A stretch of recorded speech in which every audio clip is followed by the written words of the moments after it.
Welcome to Atlanta where the players play, and we ride on them things like every day. Big beats hit streets, see gangsters roaming, and parties don't stop till 8 in the morning. Welcome to Atlanta where the players play, and we ride on them things like every day. Big beats hit streets, see gangsters roaming, and parties don't stop till 8 in the morning. Between a struggle to find offensive consistency for the Falcons and a heart-wrenching loss for the Bulldogs, it's been a rough week for Georgia sports fans all the way around. And I wanted an update on the psyche of Georgia sports fanatics. And for that, I turned to Mitch Evans, a sports update anchor for the Cox Media Group and iHeartMedia as well, who has his finger on the pulse of everything relating to Atlanta sports. We started our conversation by discussing the final sequence of plays against the Eagles and how injuries helped derail a grinder of a season. Underhanded pitch play to Teron Ward, who comes in. I mean, where's Freeman? Where's Coleman? What kind of call play is that? Then you're reduced to having to throw the ball on 3rd and 4th down, and as we saw, they failed. The Falcons had a chance to win that game, and they did not. So I think you have to blame head coach Dan Quinn for that as well. He's a great motivator, no question about that. A great get-ready, scheme for the week motivator. But when it comes to being a game day coach, I think that Dan Quinn has continued to have problems in the 3 years now that he's been a head coach. I think his injuries hurt them somewhat. But again, this should have been a run-first team. You know, run the football and do what you do offensively off of that when you've got the two type of running backs that they've got, you know, with Freeman and Coleman. And that 1-2 punch, there aren't too many teams in the league can throw those two types of guys at you who can run the football by giving it to them in the backfield or can pass catch, get them out in the open space and be dangerous. So, you know, I just look at that and say to myself that Steve Sarkisian didn't have the same type of hold, the same type of feel with that offense that Kyle Shanahan did. And let's not forget, 2 years ago when Kyle Shanahan first became the offensive coordinator, there were numerous problems that he had with Matt Ryan and trying to get that offense together. That may have been Matt Ryan's worst year in 2015, as Falcons head coach, as the offensive coordinator. And then look what he did last year. There were people screaming for Kyle Shanahan's head on a platter after his first season as offensive coordinator. And then last year, you heard none of that. That was the best offense in the NFL. And then we saw what happened with this year with Steve Sarkisian in year one. It was a precipitous drop-off.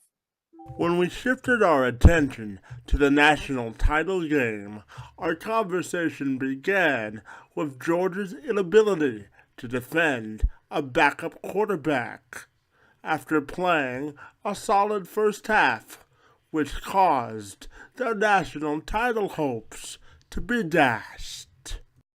Oh, no question about it. That's why Nick Saban is Nick Saban. You know, it was a genius call, well, because it worked, but Nick Saban's got the cojones to do something like that. And that's why he's won 6 national championships now. If there was a weakness for Georgia's defense this season, it was their pass defense. It was their secondary.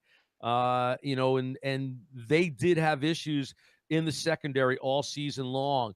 Nick Saban was able to see, he and Brian Sable were able to see after the first half that they were not going to successfully be able to run the football in that game. And Jalen Hurts is not a passing quarterback. Nick Saban did what he thought he had to do. And let's face it, on the first possession of the second half, Tua threw an interception. Georgia was unable to get any points out of that. I think if they get points there, that second half is a different story. So I thought that was a key element in it. I also thought that a terrible call by the officials on the block punt where they said Georgia was offsides. Clearly they weren't. That took points from Georgia. But in the end, the move by Saban to go with Tua was something that Kirby Smart never could answer. After such bitter disappointment for the Bulldogs, I circled back to the question which began this podcast. What's the mood like for the fan base between the hedges? This is typical. That's the reaction. This is who we are, where we live. I mean, Atlanta, Georgia, the state of Georgia, it's good but not great. It's almost, but not enough. Look, we still live here on that one lone world championship from the Atlanta Braves in 1995. And when it comes to the Braves, okay, great, they won. But what's the thing that you always hear when it comes to the Atlanta Braves? They didn't win as many as they should have. They went to 5 World Series and lost 4 of them. So, even the Braves with their 1 world championship, it's still not enough for Atlanta sports fans because we all know they should have won more. You learn many thought-provoking lessons throughout the course of the season, so I asked Evans what he thought was the most valuable ones both the Bulldogs and the Falcons learned when their respective seasons came to an end. I think the Falcons learned that, they are a good team. They were the only team from last year's from the NFC, the lone team from last year's playoff teams that were back in the playoffs this year. So I think, you've seen now 3 solid seasons from Dan Quinn. 2 of them have been to the playoffs. They've won a playoff game in each season. They went to the Super Bowl in one season, and they came up 1 win shy of getting to the NFC Championship game for the 2nd year in a row. So I think the Falcons organization learned, they're on the right track. They've made some great selections in the draft the last several years. That was the big question mark about general manager Thomas Dimitroff. And I think they've rectified that working in conjunction with Dan Quinn and Scott Pioli. I think they've done a great job in drafting, and I think they will continue to do that. So I think they know that they are a solid organization and a solid team in a tough division when you look at the Saints and you look at the Panthers, both playoff teams as well. As far as Georgia's concerned, I think this is just the tip of the iceberg. That loss hurt a lot. I don't know if it hurt as much as the Falcons' loss to the Patriots did in the Super Bowl last year, but it was damn close. But I think Georgia knows they're on the right track, and Georgia knows that they're just going to continue to bring in great talent. They're already doing that coming into next year. They've got, if not already, the top recruiting class. I think once we get to the beginning of February and National Signing Day, that they will have, if not the top class, in the top 2, I would think. And I think Georgia's going to keep on keeping on now. I think they know that they're close. They're close to touching it. And having Jake Fromm go through that season has to also be positive, right? Going into next year?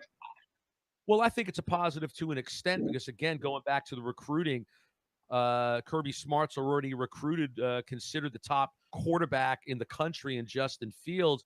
Now, granted, he did suffer a knee injury during his high school season, but there's no guarantee that Jake Fromm's going to be the starting quarterback next year, and that already includes with Jacob Eason transferring out of Georgia and going to Washington.